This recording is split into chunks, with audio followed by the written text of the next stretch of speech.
Terima kasih Bapak Ibu sudah mengikuti sesi diskusi yang pertama. Untuk yang kedua, sebelum nanti saya akan menyampaikan materi, mohon izin untuk Bu Dian memberikan sepatah kata sambutan, motivasi, dan pengantar untuk mengawali kegiatan pada siang hari ini. Pada Bu Dian, waktu dan tempat kami persilahkan.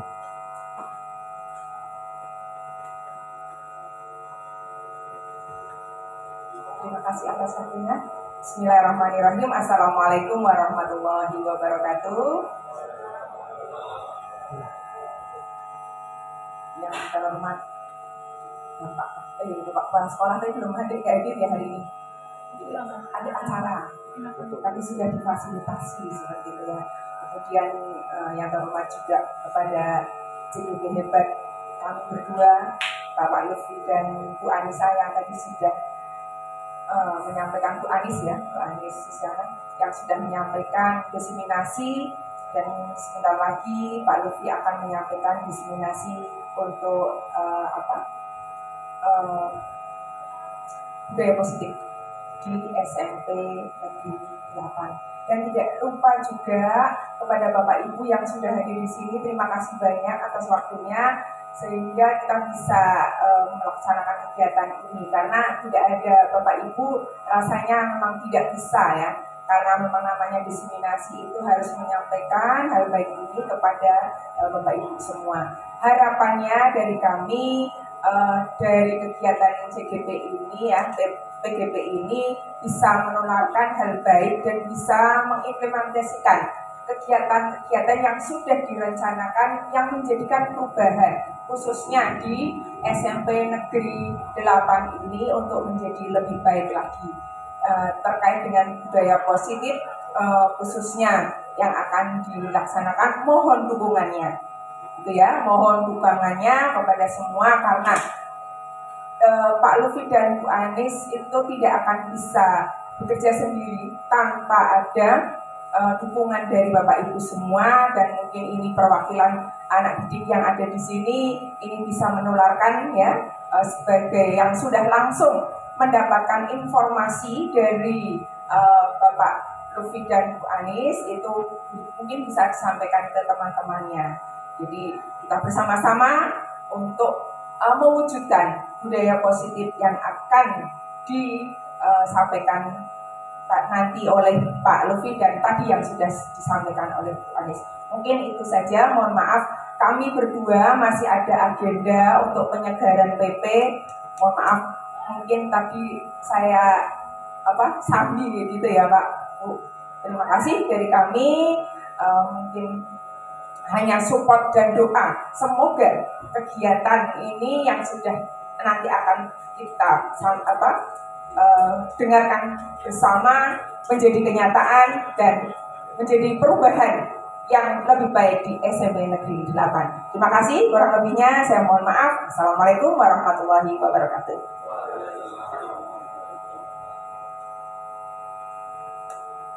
Matur nuwun Bu Dian. Bapak Ibu, saya mulai. Bismillahirrahmanirrahim. Assalamualaikum warahmatullahi wabarakatuh. Lemes gitu Ibu. Tapi ini masih sesi yang kedua, masih 1 jam lagi karena memang sesuai SOP harus 1 jam untuk tiap-tiap materi. Nah, Bapak Ibu, sebelum saya mulai materi, alangkah baiknya kita mungkin tepuk-tepuk dulu nopo nggih Bapak Ibu nggih. Nah, es breaking. Ada Bapak Ibu yang mau memimpin es breaking sebelum nanti saya yang memimpin. Berarti mohon izin mau memimpin es breaking. Kalau buatnya mungkin lebih semangat ini untuk membakar gelora. Boleh ya, monggo Bu, waktu dan tempat kami persilahkan. Ya, speakingnya oh ya Mas ya. Ya, Ibu ngomong begini.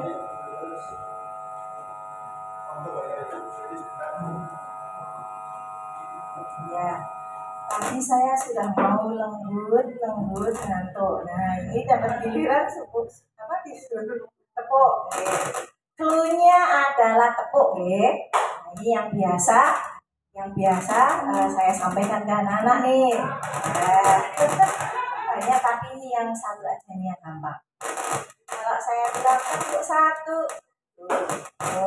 tepuk 2, tepuk 3, kalau 4 bunyinya tepuk 4. Kiri 2, kanan. Kalau tepuk 5, bunyi 1. Oke, kita coba dulu. Tepuk 1, tepuk 1, 1. Nah, cluenya adalah tepuk. Tidak konsentrasi. Tepuk 2, 2. Pinter. Tepuk 3, tepuk 4. Lagi ya, tepuk 4, tepuk 5. Anak sukanya kalau tepuk 5 itu banyak ya, tapi ini kita awali ke 1, 2, 3, 4 ya. Tepuk 1, 2, 3, 4. Ya, langsung tidur. Tepuk 1, 2, 3, 4. 1, 2, 1, 2, 3, 1. Tepuk 1, 2, 3, 4.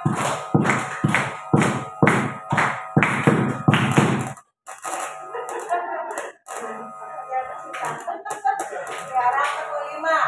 Tepuk 5.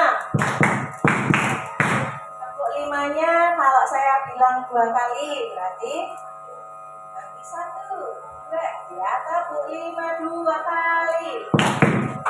1, 2. Berapa kali salah mintanya? Tepuk 5 3 kali. 1, 2, 3.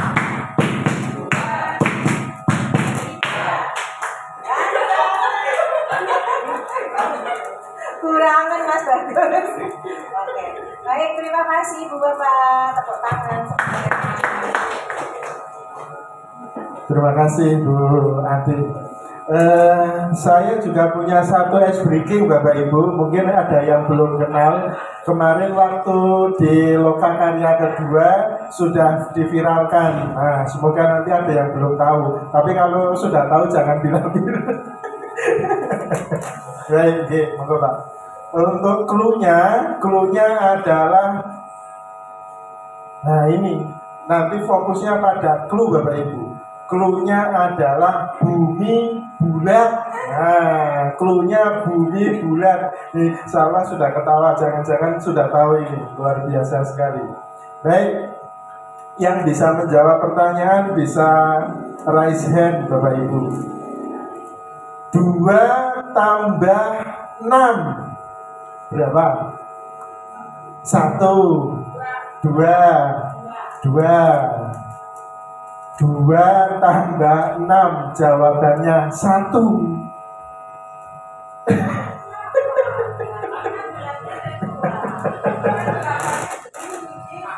Jangan dihitung Bapak Ibu.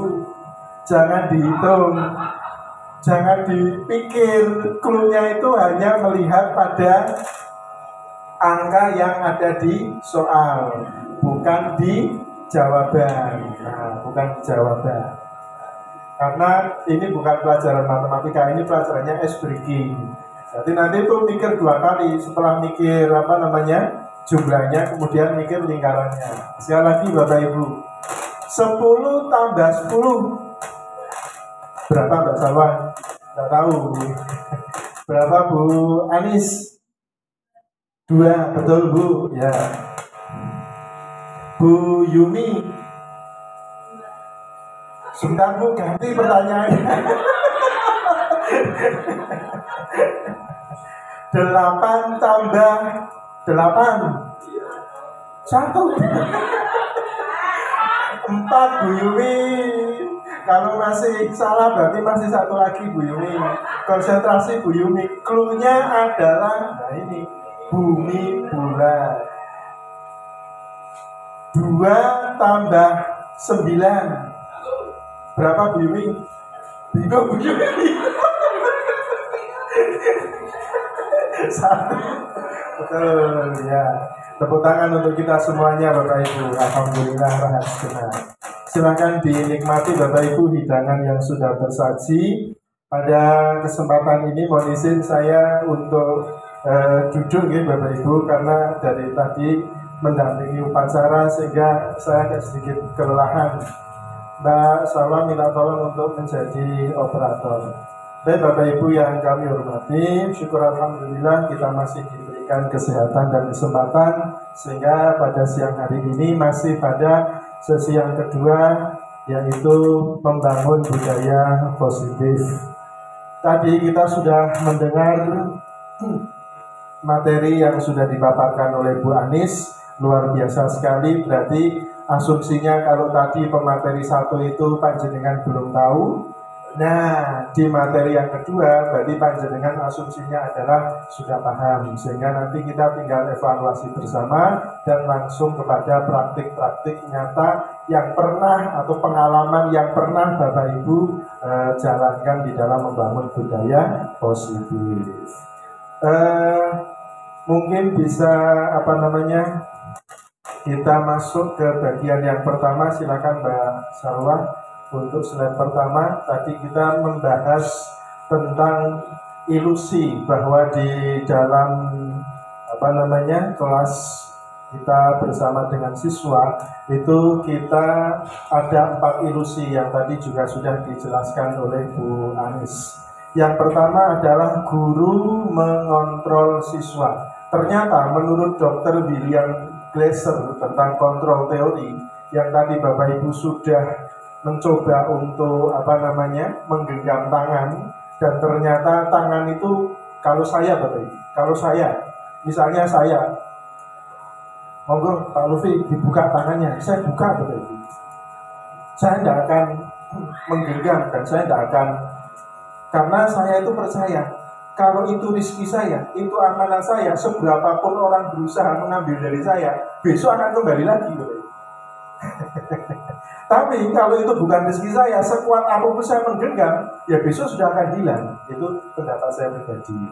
Namun tentu kita punya beragam kondisi, beragam pendapat yang menentukan arah dan pilihan kita di dalam membuka atau masih menggenggamkan tangan. Jadi ilusi yang pertama adalah guru mengontrol siswa. Nah, ini luar biasa ini tadi. Saya ingin berbincang-bincang dengan Bu Mei. Nah, Bu Mei ini mungkin bisa memperkenalkan diri dulu. Bu Mei ada Bu pengajar praktik, bisa memperkenalkan jenengan mengajar materi apa, kemudian kalau bisa mungkin jenengan punya pengalaman ketika mungkin jenengan dulu menganggap bahwa ketika panjenengan mengajar itu mampu untuk mengontrol siswa. Monggo Bu Mei, waktu dan apa Bu Mei? Kenalan dulu aja. Iya. Assalamualaikum warahmatullahi wabarakatuh. Perkenalkan, nama saya Mei Purnansi. Saya di sini mengajar mata pelajaran matematika. Mei ada pengalaman khusus nggak yang meresahkan terhadap anak? Juga dong Mei ya. Atau ada masalah apa gitu? Nanti kita bisa kaitkan. Permasalahan yang ini itu ya, contoh anak saya sendiri 9 ya Pak ya. Ini diatur itu sangat susah Pak, baju selalu dikeluarkan. Terus masuk kelas selalu terlambat. Ya pada pelajaran lain juga sih, katanya kalau guru udah masuk, terutama anak laki-laki Pak, itu kalau guru udah masuk kelas masih kosong, anak laki-laki diajar. Itu ada semua mata pelajaran juga. Ada beberapa guru yang bilang ke sana. Terus selama ini apakah sudah ada langkah yang ditempuh? Ya saya udah membeli sama anaknya, udah ya, tapi ya masih diulang-ulang tiap.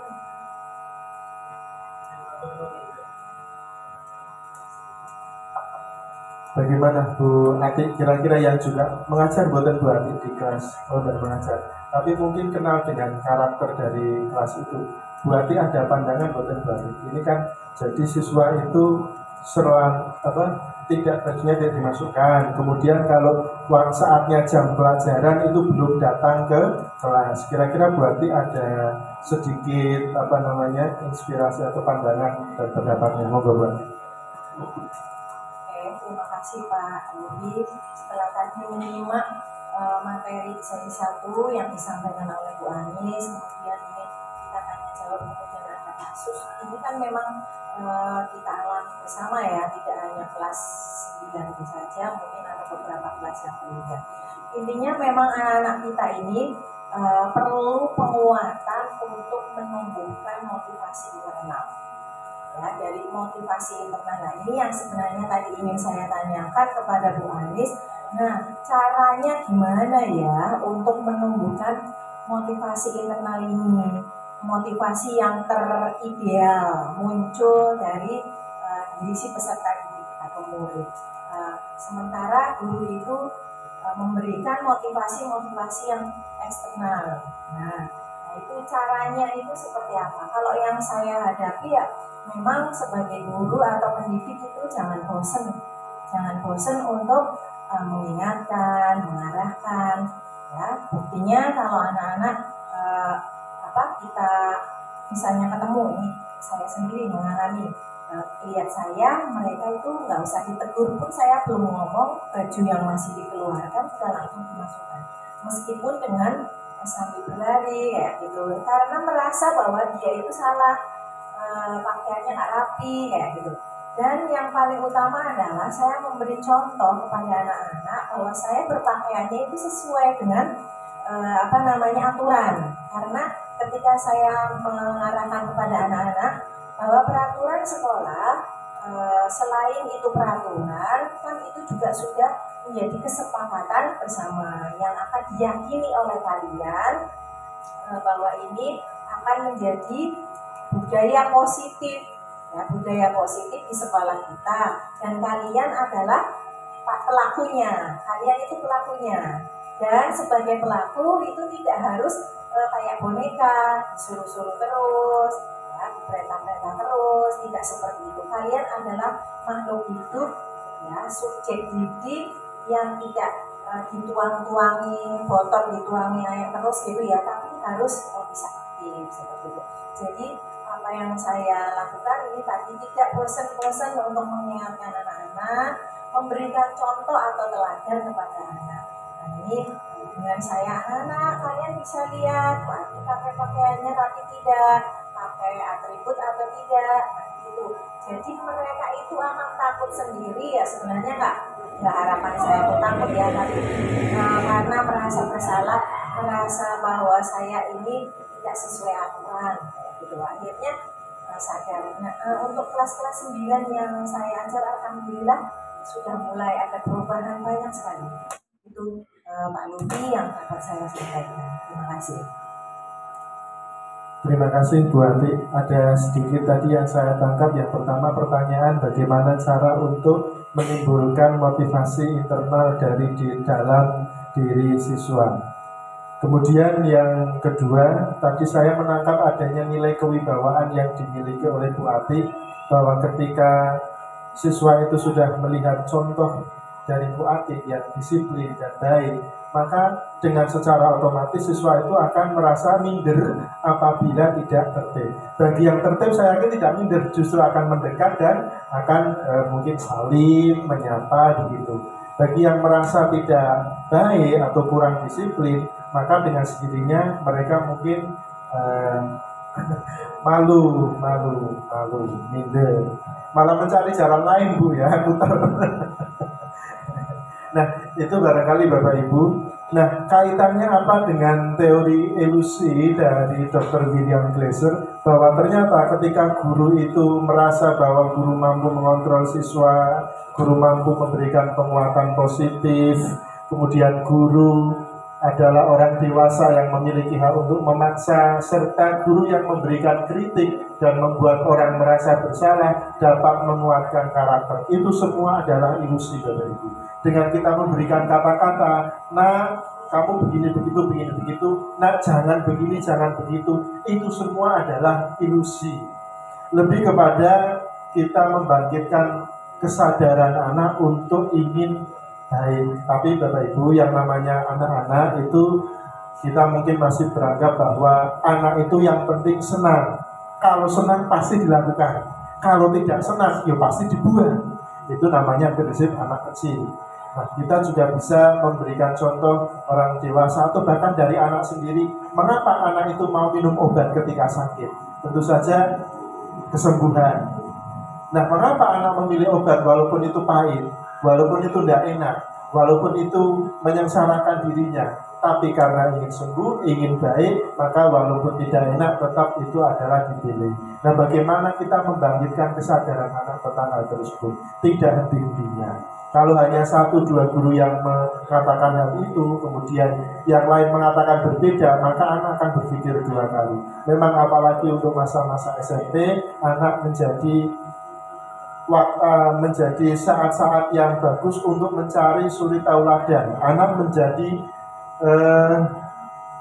melihat mana guru yang bisa dicontoh, mana guru yang mungkin dipilih, kan begitu. Nah, oleh karena itu kita berupaya supaya menjadi sosok yang dipilih oleh anak. Itu Bapak Ibu. Yang kedua, mungkin Mbak Salwa bisa kita next untuk teori yang kedua, yang tadi juga sudah dibahas oleh Bu Anis, yaitu bahwa dihukum oleh penghargaan. Kalau ini sebaliknya, di teori ini diperkenalkan oleh Kohn. Ada 5 macam teori, di mana penghargaan memberikan pengaruh jangka pendek dan jangka panjang, penghargaan tidak efektif, penghargaan merusak hubungan, penghargaan mengurangi ketepatan, dan penghargaan itu menghukum. Yang pertama adalah memberikan pengaruh jangka pendek dan jangka panjang. Apa yang dimaksud bahwa penghargaan itu memberikan dampak jangka pendek dan jangka panjang? Pastilah ada yang namanya hal-hal positif, ada hal-hal negatif dari sebuah penghargaan.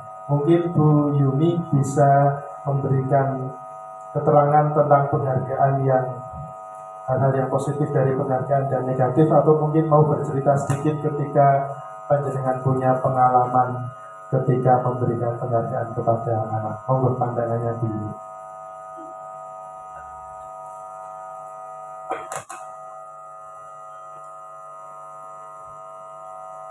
Assalamualaikum warahmatullahi wabarakatuh.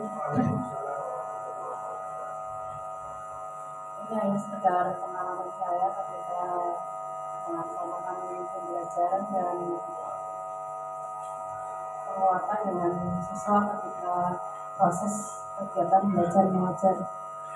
Memberikan penghargaan dalam jangka pendek dan jangka panjang. Mungkin dari pandangan saya sendiri yang perlu masih banyak belajar juga, yang pertama, kalau penghargaan jangka pendek, mungkin anak itu ketika kita meminta tolong dalam hal yang waktu secepatnya, karena misalnya contohnya waktu itu anak-anak melaksanakan kegiatan market day, kemudian dari beberapa anak ada yang mau melaksanakan tugasnya, tapi sebagian seolah-olah masa bodoh. Jadi saya pasti akan berusaha memberikan penghargaan kepada anak yang mau membuat dalam kegiatan market day itu dalam membuat makanan, mungkin karena akan ditontonkan atau disuguhkan kepada dalam acara event tertentu. Kemudian ada yang mau memasak, ada yang membuat hiasan-hiasan dan seterusnya. Mungkin penghargaan saya kalau dianggap kurang bagus ya mohon dimaafkan. Saya waktu itu hanya sedikit memberi jajan atau sebagai mereka senang lah, karena teman-temannya itu tidak sebagian besar ikut hanya anak tertentu saja. Jadi sekedar penghargaan dalam arti yang pendek, tapi mungkin maknanya dalam buat anak tertentu. Hanya saya mengatakan, saya memberikan seperti ini bukan karena istilah obah, harus ada obah apa upah apa harus gitu. Jangan diartikan seperti itu, jangan. Itu hanya sebagai perhatian saya tersendiri karena kamu mau melaksanakan hal tersebut. Selanjutnya ya nanti dimaknai sendiri, dan tolong untuk jangan mengartikan itu hal yang sempit gitu. Mungkin ini pandangan saya saat itu karena waktunya sangat mendesak antara pengumuman harus melaksanakan event ini dan anak harus segera bekerja, itu waktunya sangat sempit. Jadi untuk ke taman anak-anak seluruhnya itu waktunya agak repot. Jadi seperti itu salah satu pengalaman saya yang mungkin masih belum mengenal untuk keseluruhan, mau dimaafkan. Kemudian untuk yang jangka panjang, waktu itu anak juga ada kegiatan event membuat masalah dinding, ya masalah dinding. Kemudian upayanya supaya mereka bisa berapresiasi melalui menulis, kemudian mengungkapkan apa yang mereka tahu tentang ilmu pengetahuan, tentang novel dan sebagainya. Kemudian setelah itu dipertemukan dengan kelas yang lain supaya mereka mau bisa berkreasi, beraktivitas, menyampaikan apresiasinya lainnya, karena itu sebagai model bagaimana mereka suatu saat menjadi manusia dewasa bisa menyampaikan apa yang menjadi pikiran mereka, latihan percaya diri, dan apa ya, pokoknya intinya sebagai penghargaannya untuk mereka bisa lebih leluasa, percaya diri, dan membawakan mereka pada suatu saat insya Allah akan menjadi orang yang berguna. Jadi latihannya sejak kecil dan seterusnya masih banyak yang lain pengalaman di kelas. Dan saya yaitu sementara untuk yang jangka panjang ya intinya kamu kalau melakukan sesuatu ada ilmu-ilmu tertentu, percayalah semuanya itu pasti akan ada hasil untuk bisa kalian rasakan suatu hari nanti, karena pengorbanan itu akan menjadi kenangan terindah dan akan terngiang-ngiang sehingga kamu menjadi manusia yang berharga dan berguna suatu hari nanti. Terima kasih. Istimewa sekali Bu Yuni atas pengalamannya yang bisa menginspirasi kita semua.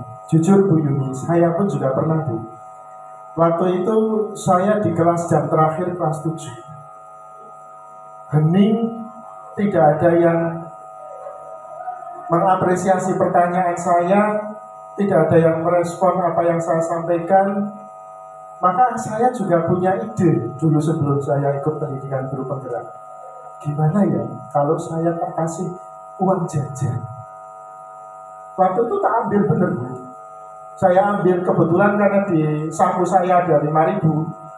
Ayo yang bisa jawab pertanyaan saya uang jajan 5.000.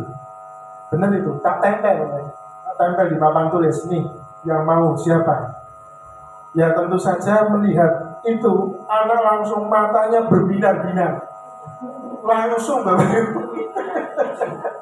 5.000. Jam terakhir waktu itu di ruang kelas 7A. 7A itu ruang kelasnya gelap karena dia terapit oleh 3 ruang dan gerbang sebelah sini, sehingga sirkulasi udara tidak selancar sehingga panas sekali di sana. Jadi kemungkinan mesum itu bisa langsung menyegarkan. Ada satu anak yang bisa menjawab pertanyaan saya, kebetulan namanya Alan.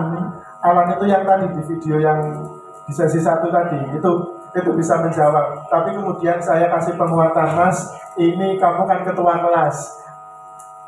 Ingat, rezeki itu ada rezeki yang kamu terima, ada sebagian rezeki milik orang lain. Jadi jangan dinikmati sendiri, dibagi ya Mas. Saya bilang begitu. Nah, jangka pendeknya langsung betul Bu. kita menjadi merasakan anak-anak itu langsung termotivasi pada hari itu. Tapi kemudian Bapak Ibu, saya merasakan efek negatifnya di beberapa saat kemudian. Ketika minggu depan saya masuk lagi, saya kasih pertanyaan yang jauh lebih mudah. Mereka tidak ada yang semangat karena tidak ada hadiahnya, apalagi cuma nilai gitu kan. Maka mau saya kasih penghargaan apapun tidak, baik itu nilai, apresiasi, tepuk tangan, apalagi tepuk tangan, itu mereka menjadi kurang suka terhadap hal-hal itu. Jadi ternyata betul bahwa penghargaan itu hanya berlaku pada jangka pendek saja. Itu pun juga sementara dan jangka panjang kurang kemanfaatannya. Lebih bagus lagi adalah kita membangkitkan motivasi diri untuk maju. Bahkan anak yang juara kemarin, Siti Aisyah itu pernah juara. Siti Aisyah saya bilang begini, "No, kamu sudah juara. Juara 1 pernah, juara 2 pernah, juara 3 pernah. Tapi ingat, juara-juara itu hanya sementara. Setelah lulus dari sini, belum tentu kamu masih bisa mempertahankan itu. Dan juara yang sejati adalah ketika kamu lulus dari sini." Itu saya katakan begitu, supaya anak itu memperoleh motivasi dari dirinya. Kemudian yang berikutnya adalah penghargaan itu tidak efektif. Betul, berdasarkan tadi pengalaman dari Bu Yumi tadi ya Bu ya. Ternyata ketika kita memberikan penghargaan untuk anak menulis apa tadi Bu, mading. Kemudian ada yang menulis ya Bu ya, tapi juga ada yang tidak. Nah itu kemudian yang menulis diapresiasi dengan nilai ya Bu ya, nilai. Kemudian yang tidak menulis gimana tadi Bu? Dimotivasi, diberikan penguatan. Jadi anak itu belum merasakan bahagianya ketika menulis. Satu. Yang kedua, anak belum bisa merasakan bagaimana bahagianya ketika tulisan itu dibaca dan dikomentari oleh orang lain.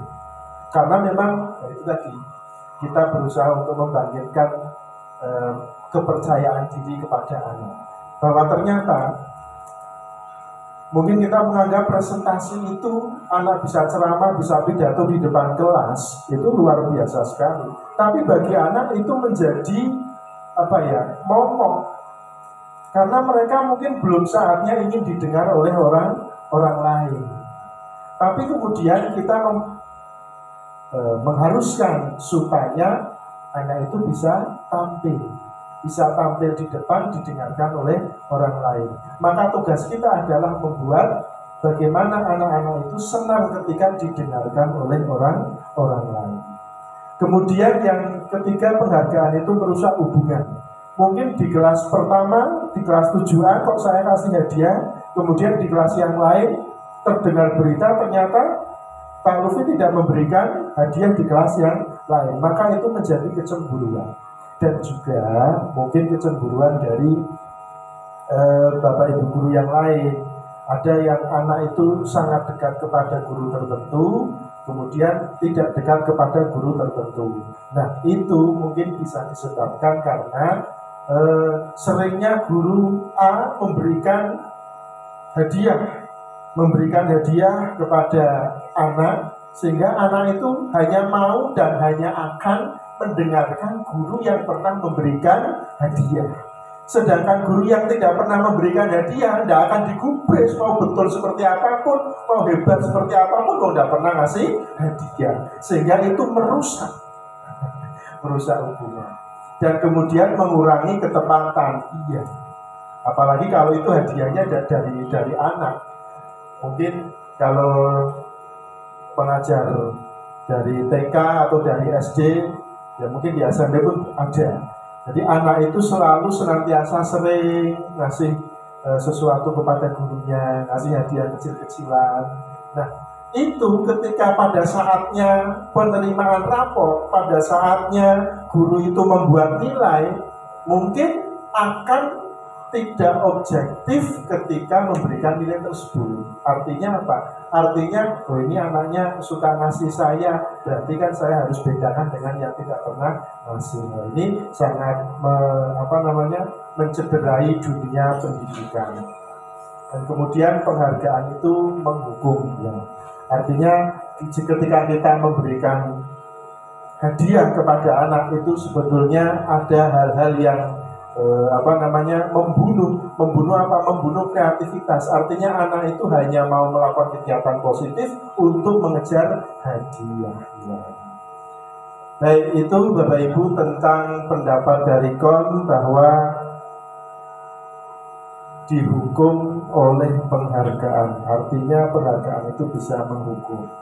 Baik, berikutnya Mbak Salwa, kita review lagi tadi yang sudah disampaikan Bu Anis, yaitu tentang kebutuhan dasar manusia. Bahwa menurut Dr. William Glasser dalam choice theory atau teori memilih, itu manusia memiliki 5 dasar kebutuhan.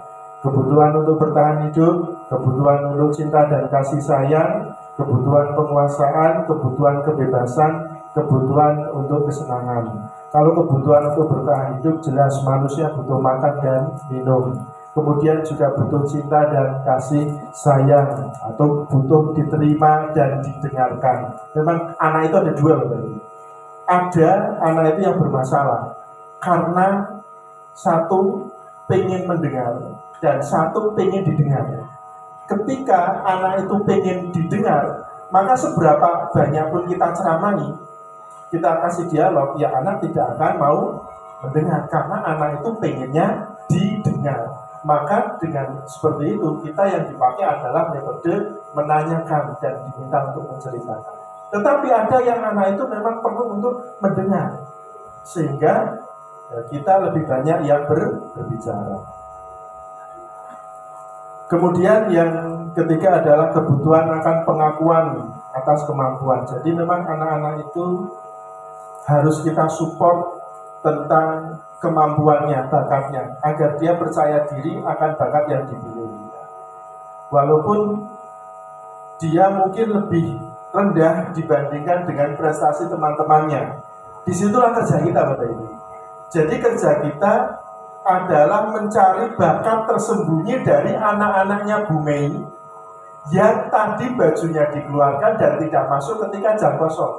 Kalau Bu Mei itu mampu, Bu Mei menemukan kelebihan dari anak-anak tersebut, berarti kita sudah berhasil Bapak Ibu.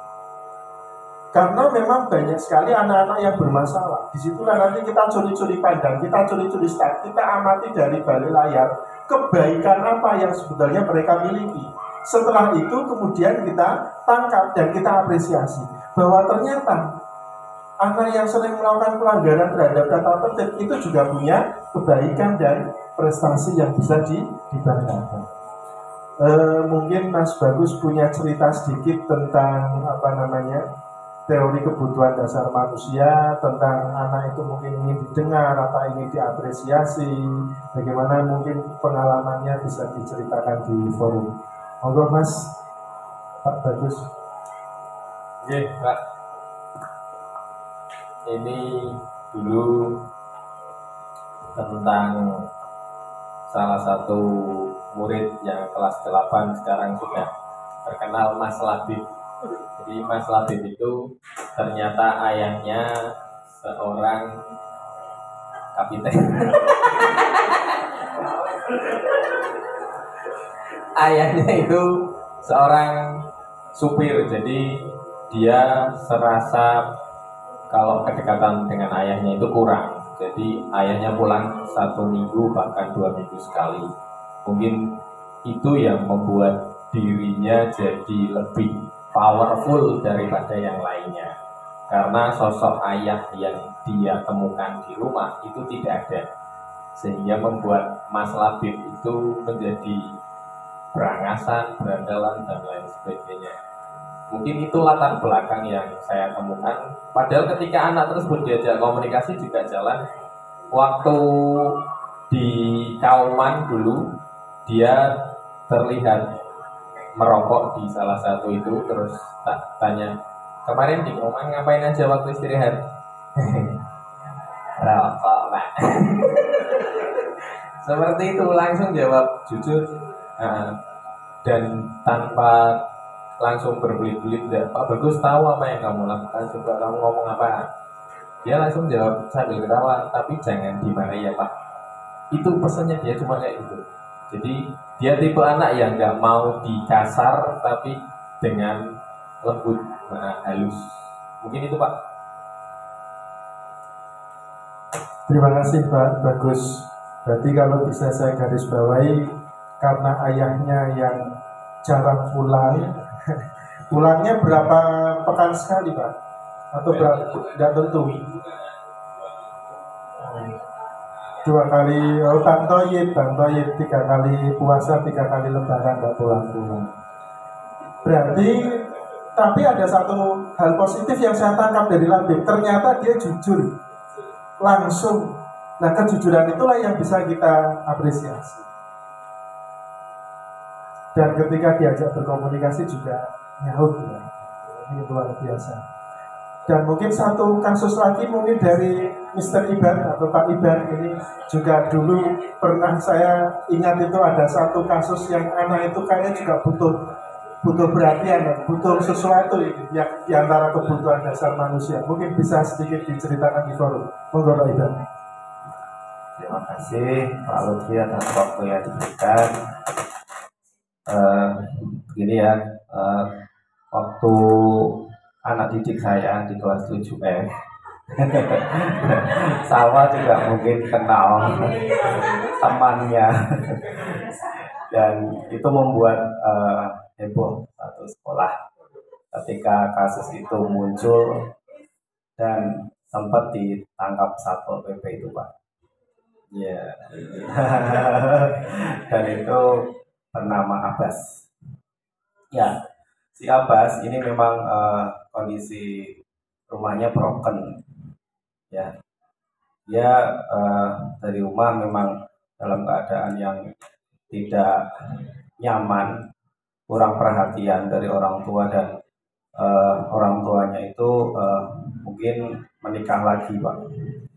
Jadi dari sisi rumah anak tersebut memang tidak begitu senang dan mereka dan anak itu mencari kesenangan berada di sekolah dan mencari sesuatu yang di luar kendali kita, luar kendali orang tua juga, dan itu sampai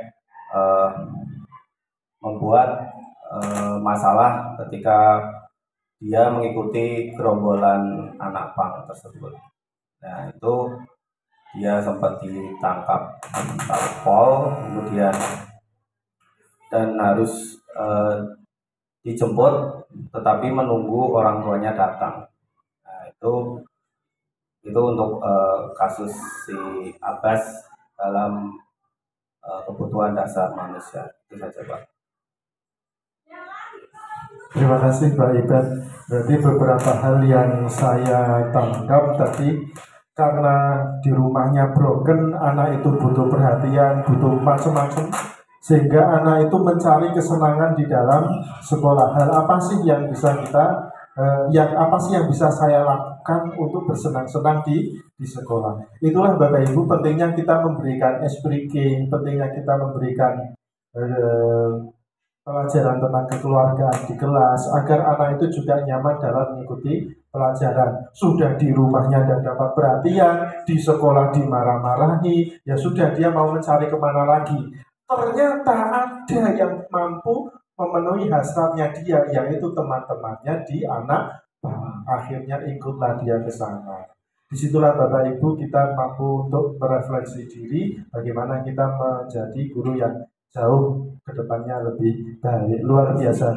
Terima kasih untuk Pak Iban atas ceritanya yang super. Berikutnya monggo Mbak Salwa. Setelah kita mengenal kondisi dari anak-anak kita yang super luar biasa, butuh perhatian, butuh pengakuan, mereka butuh pilihan, serta butuh untuk merasa senang, maka kita sebagai guru harus bisa menempatkan diri untuk menjadi kontrol terhadap anak, memosisikan diri dengan posisi kontrol yang baik. Nah, tadi sudah dijelaskan bahwa menurut Diana Gosen atau menurut Gosen ada 5 macam posisi kontrol yang bisa diterapkan oleh Bapak Ibu guru. Penghukum, pembuat orang merasa bersalah, teman, monitor, pemantau, dan manajer. Nah, tadi sudah diberikan kesimpulan bahwa pilihan yang terbaik adalah menurut Diana Gosen adalah sebagai manajer. Namun demikian, kemarin saya tanyakan di Rukol sama Ibu Fasilitator Bu Bintarti, saya mendengarkan beliau. Ketika pada saatnya kita tidak menjadi manajer, itu boleh atau tidak? Karena kondisinya tidak memungkinkan. Apakah itu harus selama-lamanya menjadi manajer? Nah, ini keterangan dari fasilitator bahwa itu disesuaikan dengan situasi dan kondisi. Artinya kita juga bisa menempatkan diri sebagai teman, sebagai pemantau pun juga bisa. Yang penting kita tidak menjustifikasi anak bahwa dia adalah pelaku kesalahan dan tidak berfokus kepada kesalahan anak. Itu Bapak Ibu. Nah, saya dulu pengalaman saya, karena ini judulnya berbagi budaya positif. Saat pertama kali saya jadi guru Bapak Ibu, jujur ini mungkin belum pernah saya ceritakan.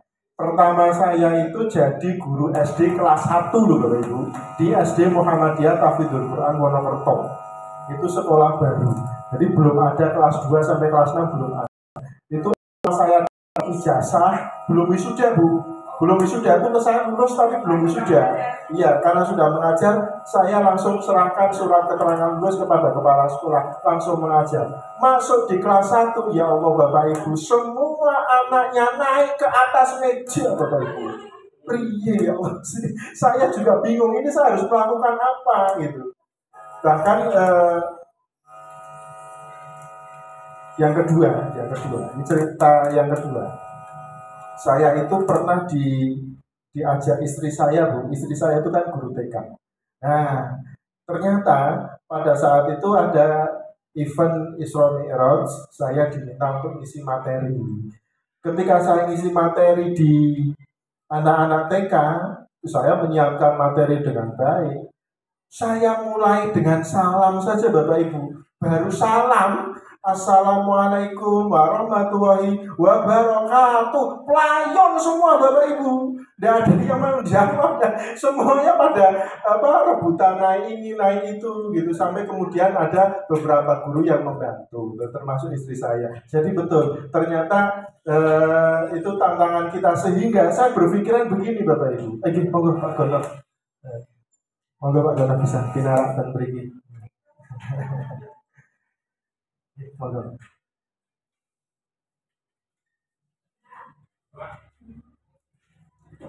Nah, berdasarkan cerita itu Bapak Ibu, akhirnya saya berpendapat begini, kayaknya saya kalau ngajar itu harus tegas.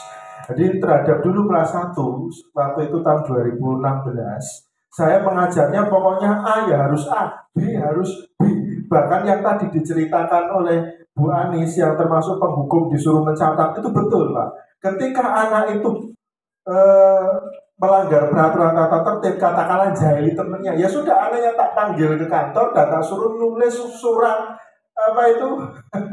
surat itu kan karena sekolah Islam ya Bu ya, surat Wadduha, kemudian Atin, itu saya suruh menulis gitu, atau saya suruh menulis kalimat istighfar sampai 1 lembar full, begitu.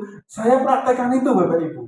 Awalnya mungkin jera Bapak, awalnya langsung tenang, tapi besoknya saya di WA sama orang tua Bapak Ibu.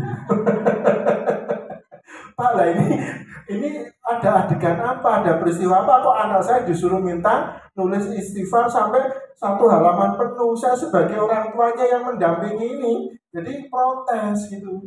Artinya saya jadi diprotes sama orang tua. Ternyata tidak semua orang tua itu setuju atas keputusan yang saya terapkan di kelas. Nah, barangkali itu menjadi pilihan bagi kita Bapak Ibu Guru dalam memberikan solusi atas permasalahan yang terjadi.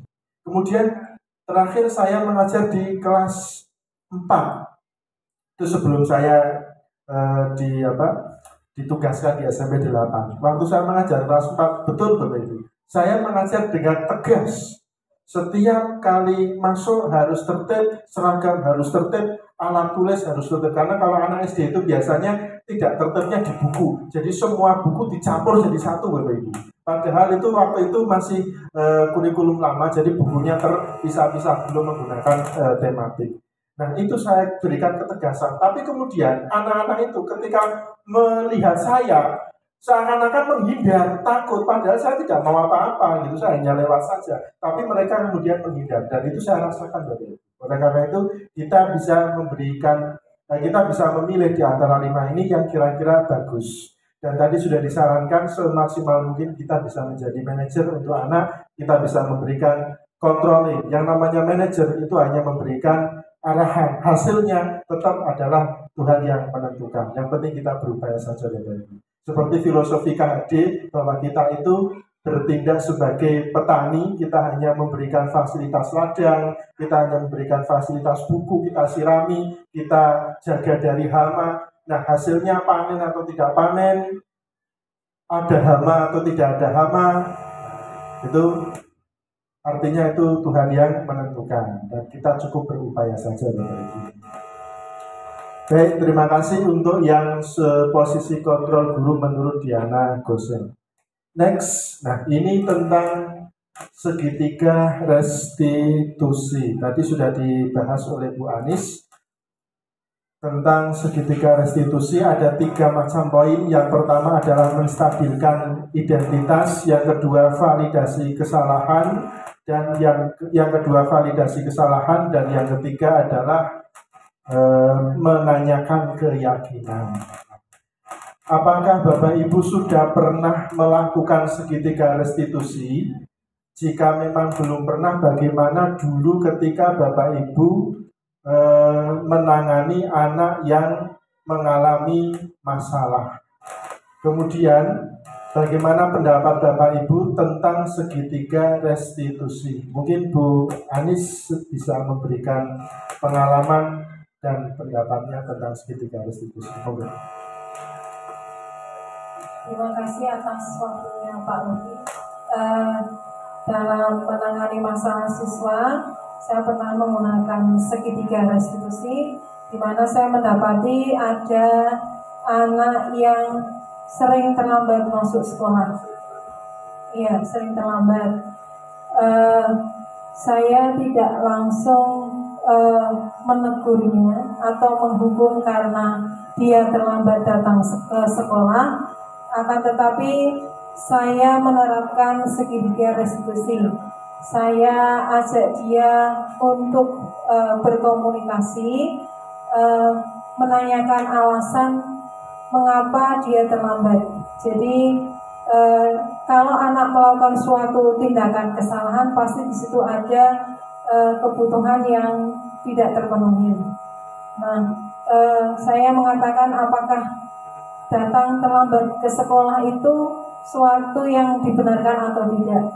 Maka anak itu bisa menjawab, bisa menilai dirinya sendiri bahwa memang datang terlambat ke sekolah itu bukan suatu hal yang dibenarkan, karena sudah ada peraturan di sekolah bahwa siswa datang ke sekolah itu pada jam 7, sedangkan dia sering terlambat sampai jam 7 lebih baru sampai ke sekolah.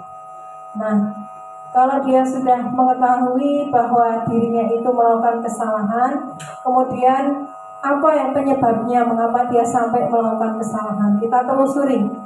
Nah, di sini memang butuh kejujuran dari siswa. Ternyata siswa itu sering main HP sampai larut malam, sehingga keesokan paginya dia masih ngantuk, ya, untuk bangun itu masih ngantuk, sehingga datang ke sekolah terlambat.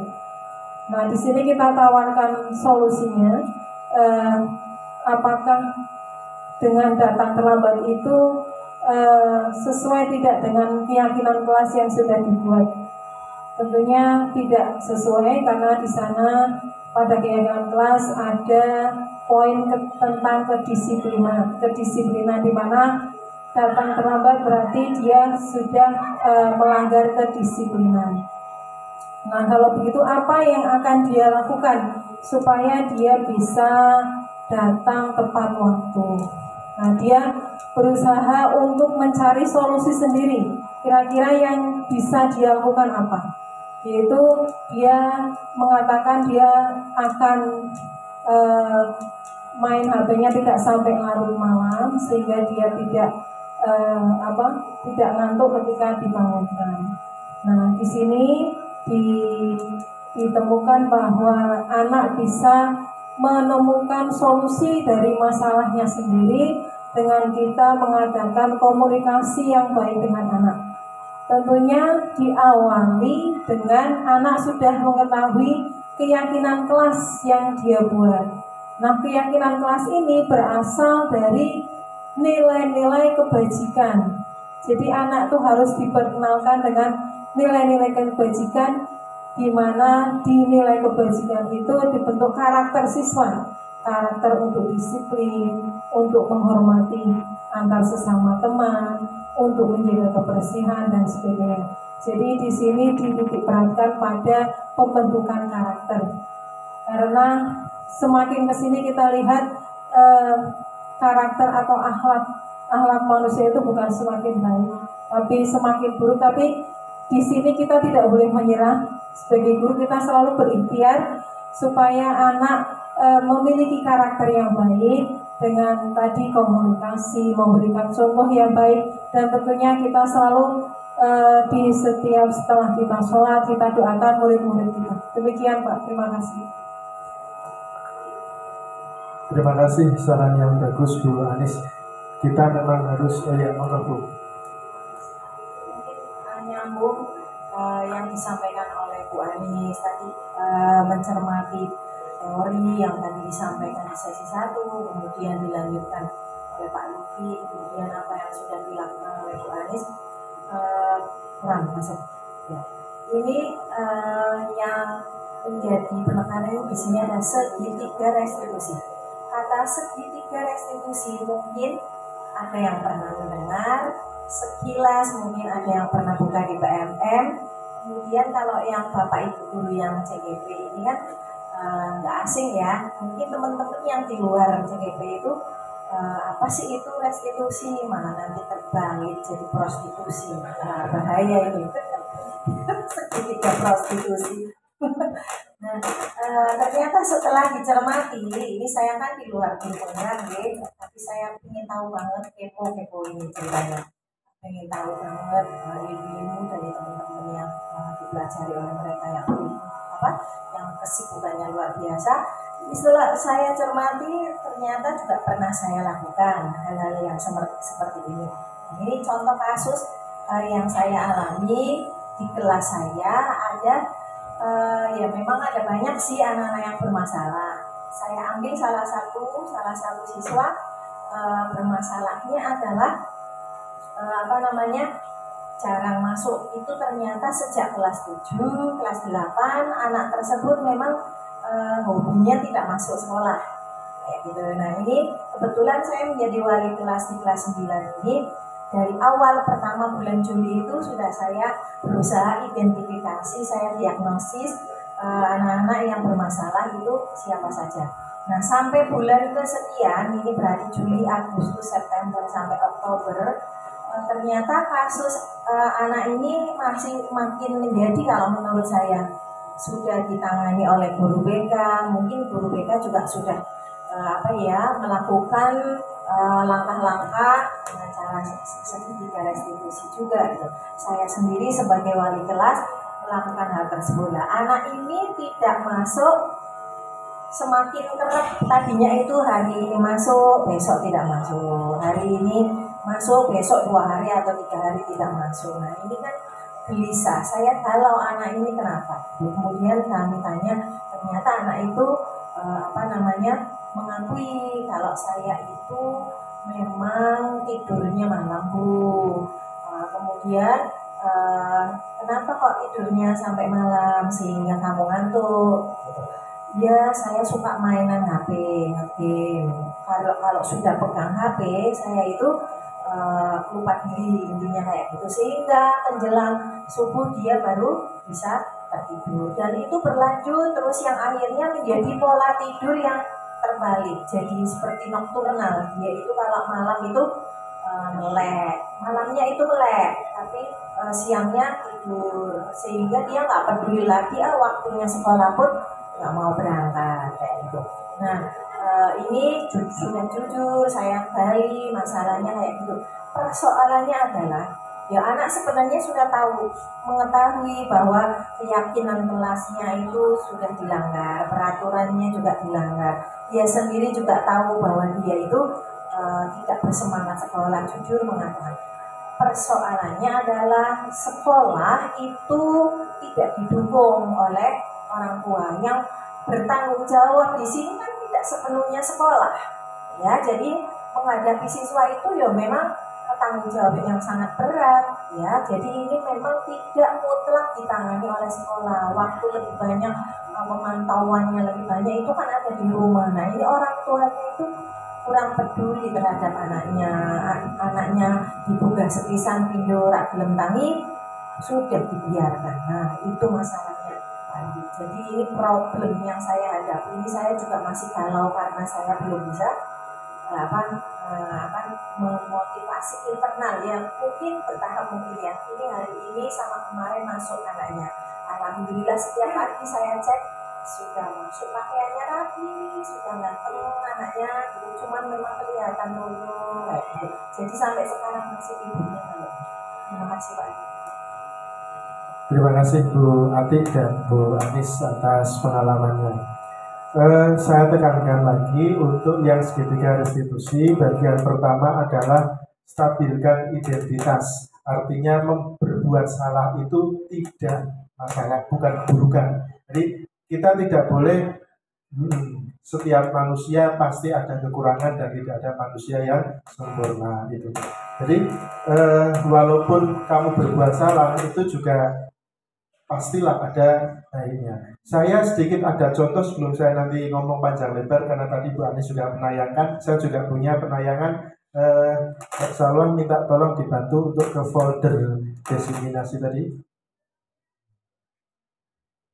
tentang skenario segitiga restitusi.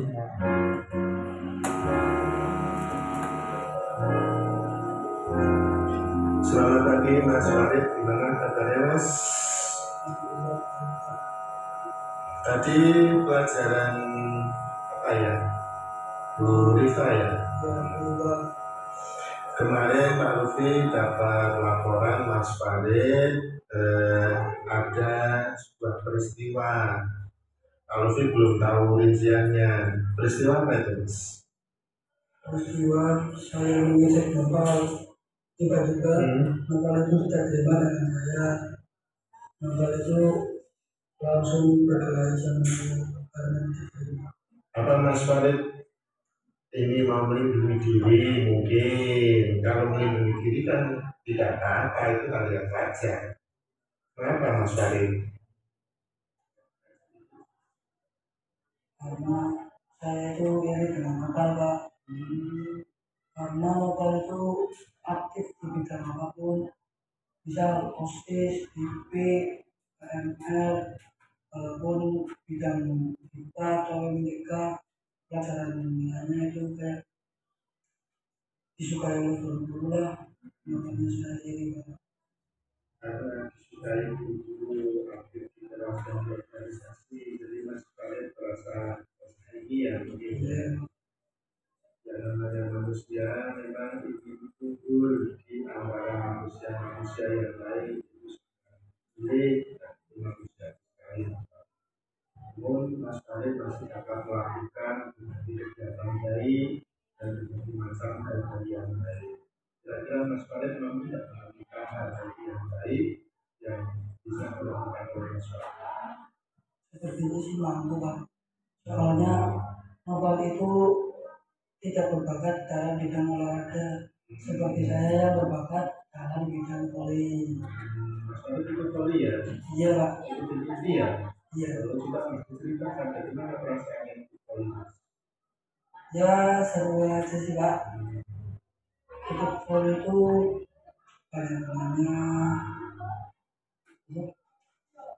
bisa juga menghilangkan stres atau apa Iya, dan juga terkait pengalaman.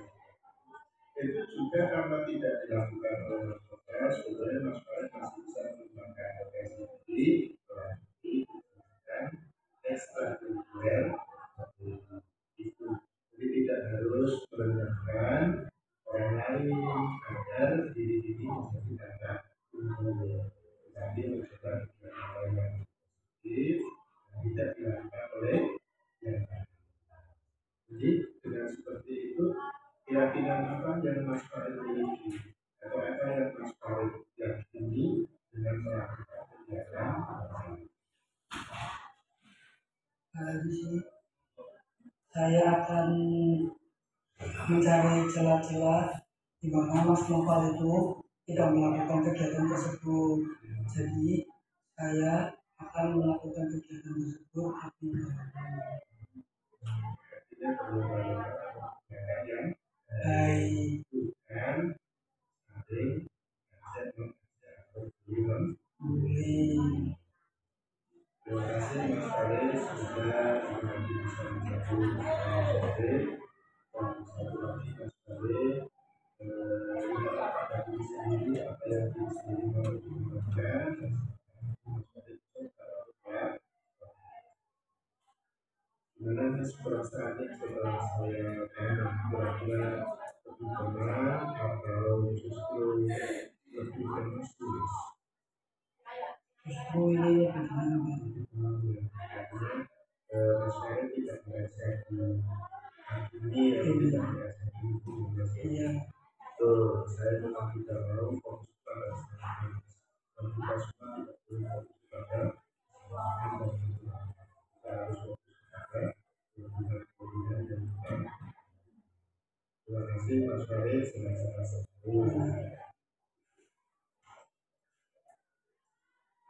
Baik Mas Farid, kembali lagi saya panggil untuk kasus kedua. Kira-kira Mas Farid tahu nggak mengapa Mas Farid saya panggil lagi ke ruang guru? Tidak tahu lagi.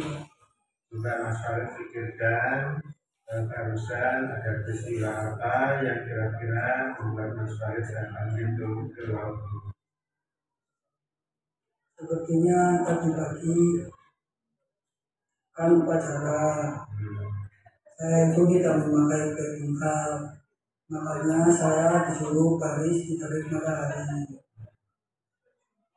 Mas Farid, jadi tadi saya melihat ada beberapa siswa yang dibariskan tersendiri di rumah barisan upacara dan Mas Farid termasuk salah satu di antaranya.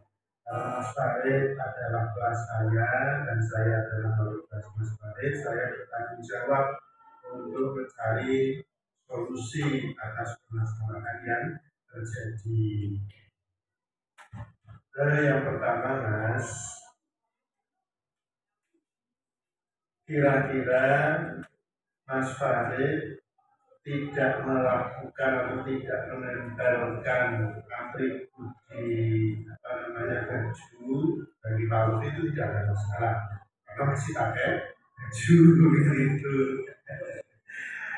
Namun demikian aturan sekolah mengatakan bahwa baju itu harus lengkap bersama dengan atribut.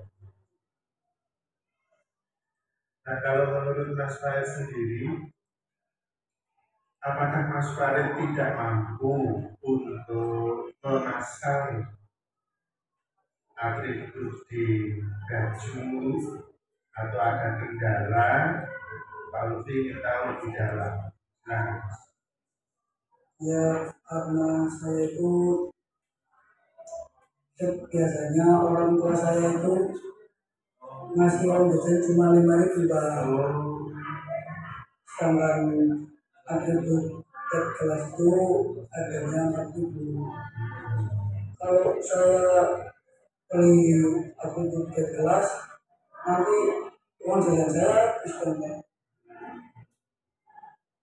itu ya. Iya. Saya sangat memaklumi karena yang namanya kondisi keluarga tidak memungkinkan. Namun apakah tidak ada hal baik yang bisa dilakukan, Mas? Kira-kira ada atau tidak, Mas, hal baik yang bisa dilakukan, yang bisa dijalankan supaya masalah ini tidak berkepanjangan? Atau mungkin saya menabung aja Pak. Bisa menabung, Mas? Insya Allah bisa sih. Gimana, Mas, rencana menabungnya? Paling kalau nggak sehari 500 atau 1000, jadi uang jajan saya dikurangi 1000 atau 500 setiap harinya. Simpan. Nanti saya akhirnya bisa membeli bed kelas. Baik, yang penting penggunaan uang jajan itu tidak menyulitkan kamu dan kamu masih tetap bisa mengikuti pelajaran. Kamu bersyukur walaupun kamu tidak pintar, namun kamu masih berada sekolah dan masih mengikuti pelajaran dengan baik, dan itu kalau dianggap sebagai salah satu kebaikan, ditambah dengan solusi tadi, yaitu Mas Farid menyisihkan sebagian uang saku untuk membeli bed atau kelas. Kira-kira dengan membeli dan mematuhi peraturan sekolah, hargai apa yang Mas Farid yakini? Nah, apa? Dengan mematuhi peraturan sekolah, Mas Farid yakin akan apa? Yakin akan saya menjadi lebih baik dan saya tidak membebankan orang tua saya. Kalau menabung itu kan termasuknya tidak membebankan orang tua. Uang jajan dikurangi untuk menabung. Jadi semisal orang tua nanti bayar LKS kan tidak mencukupi uangnya, dan nanti pakai uang saya aja dulu karena saya udah ada komitmen. Jadi cukup ya Bapak Ibu ya, karena tadi sudah ditangkap poinnya. Kembali ke PowerPoint tadi yang sudah tentang segitiga restitusi. Intinya kita bisa memberikan penguatan kepada anak untuk tidak merasa salah dan termotivasi untuk kegiatan yang baik. Kalau tadi Bu Atik yang tentang bangunnya kesiangan karena malamnya tidur terlalu larut, saya mengutip ada seorang tokoh Bu Atik namanya David Cooper Ryder. Ini penginisiasi dari Prakarsa Perubahan. Beliau mengatakan begini, jangan berfokus kepada masalah, melainkan potensi apa yang bisa dikembangkan oleh anak atau sekolah. Misalnya, ternyata anak itu kita cari secara intens punya bakat di bidang A, misalnya seni bela diri misalnya, maka kita bisa mengoptimalkan kemampuan anak supaya senantiasa bergerak aktif bela diri sampai sore, sehingga malamnya tidak ada waktu untuk lihat HP, main HP, sehingga tenaganya sudah terkuras untuk kegiatan positif. Malamnya dengan secara otomatis akan tidur. Iya, rata-rata anak itu tidurnya terlalu larut karena di sekolah cuma duduk diam, tidak ada kegiatan tambahan, sorenya juga paling hanya nonton TV, maka malamnya masih tetap terjaga, sehingga wajar ketika bangunnya terlambat. Mungkin itu menurut pandangan yang berasumsi pada kebiasaan positif atau budaya yang positif. Jadi supaya kita memberikan banyak anak kegiatan yang baik. Futsal, nah ya berarti futsal. Kalau anak dijadwalkan rutin futsal terus, mungkin kan setelah Isya sudah langsung kecapean, tidur jam 8 sudah langsung gitu. Bangun-bangun badannya seger gitu. Nah, baik Bapak Ibu, demikian tentang materi pada sesi yang kedua. Sudah 1 jam lebih untuk sesi yang kedua. Terima kasihnya. Dan yang terakhir, ya. Terima kasih sudah mengikuti sesi ini dengan baik. Saya merasa banyak kekurangan dan kesalahan akan penyampaian materi dan masukan, kritikan. Saya senantiasa menerima dengan baik. Insya Allah saya terima dengan lapang dada Bapak Ibu. Matur nuwun sangat, dan nanti terakhir akan ditutup oleh Bapak Sudono SPD selaku Kepala Sekolah untuk memberikan penguatan dan Bu Yayu mau memberikan es briefing penutup. Tadi saya sudah es briefing ini. Sudah tadi sudah es briefing di awal dan waktunya sudah cukup ini. Nanti akan sudah setengah 12 ini sudah melampaui jadwal. Matur nuwun sangat, wabillahi taufiq wal hidayah wa ridho wal inayah. Assalamualaikum warahmatullahi wabarakatuh. Waktu dan tempat saya persilakan kepada Bapak Kepala Sekolah untuk Pak Gono. Wassalamualaikum.